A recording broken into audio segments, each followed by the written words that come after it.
Welcome, this is Deronda, and today I'm making a honey walnut granola, one of my favorite breakfast foods. To get my favorite granola cereal baking, this is what you're going to need. 5 cups of 1-minute oats. These cook in 1 minute.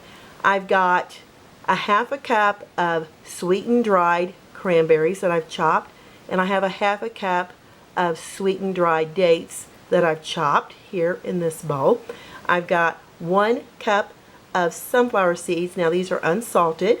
I have 1 cup of chopped walnuts, 1/4 of a cup of canola oil, and this is 3/4 of a cup of honey with 1 teaspoon of vanilla. Now let me show you how we're going to put this together. And at this point you want your oven preheating on 250 degrees Fahrenheit. In a large bowl, you're going to add your oats, your walnuts, your sunflower seeds, ooh yum, and your delicious dried dates and cranberries. Give this a toss. Make sure you get your ingredients well incorporated. And in every little bite you want some walnut, you want some of your dried fruit. Now we've tossed this really well. Now here in this bowl we're going to add the honey, and we're going to add the canola oil. Just like that. Okay. And to this we're adding a teaspoon of vanilla. Use a whisk and incorporate your honey with your oil and vanilla. We add the honey canola oil mixture. Ooh, it smells so good with that vanilla in it.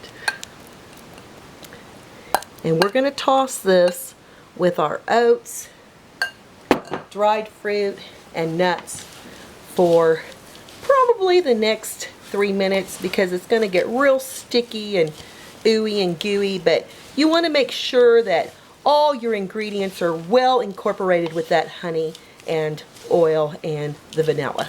And I'll come back and I'll show you what it looks like, but you're going to have to put a little bit of muscle into this for the next few minutes.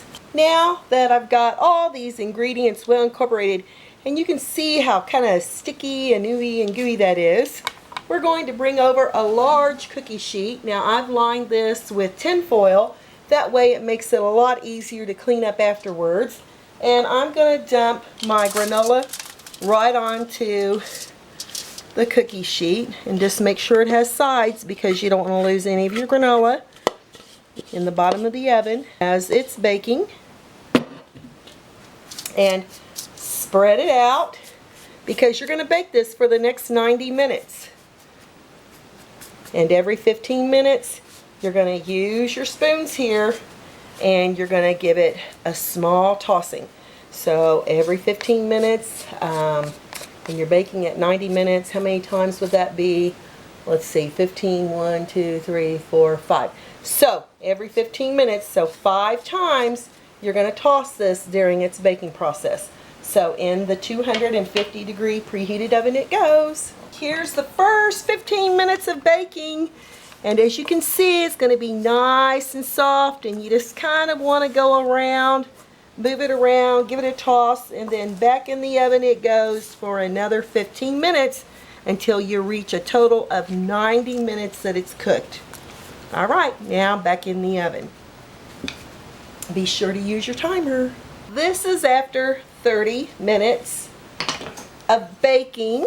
Woo! And I feel that it's starting to develop that crunch, because as this slowly bakes in low heat for a long period of time, it starts to pull out the moisture of the granola, and that's why we have this crunchy, delicious, wholesome granola.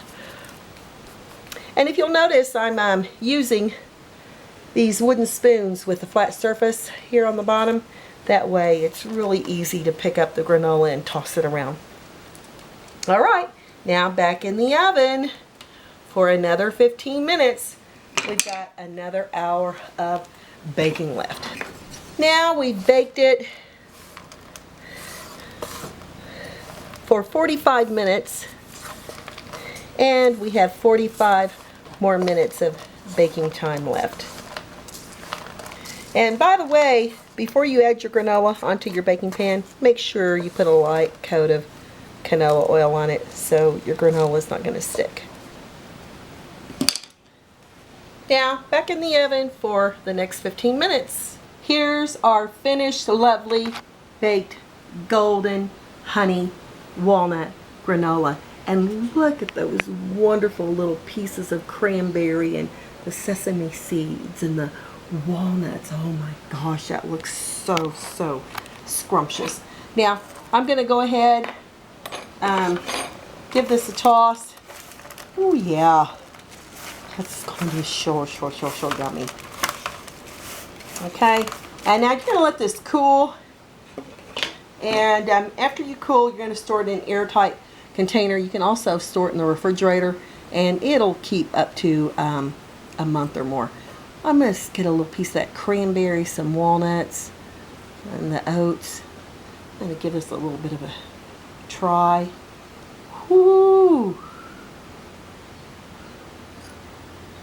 Mmm. Nice. Oh, yum. Crunchy.